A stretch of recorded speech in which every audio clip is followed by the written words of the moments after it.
Hello friends, welcome back to our channel.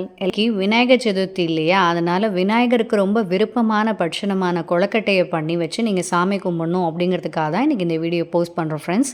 இது வரைக்கும் subscribe பண்ணாதவங்க சப்ஸ்கிரைப் பண்ணிவிட்டு பார்க்க ஆரம்பிங்க. கொழுக்கட்டை பண்ணுறதுக்கு என்ன தேவைன்னு பார்த்துடலாம். கொழுக்கட்டை பண்ணுறதுக்கு நமக்கு ஒரு உலக்கு அளவுக்கு இட்லி அரிசி எடுத்துக்கோங்க.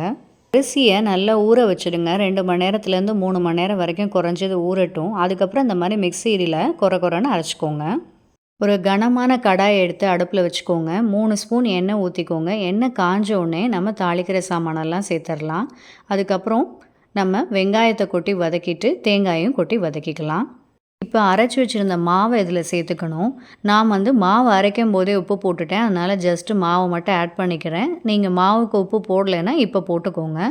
இதை நல்லா சுருளை கிண்டிக்கோங்க. இந்த மாதிரி கொஞ்சம் மாவு எடுத்து இந்த மாதிரி பிடிச்சி இட்லி சட்டியில் வச்சு ஆவியில் அவிச்சு எடுத்துக்கணும்.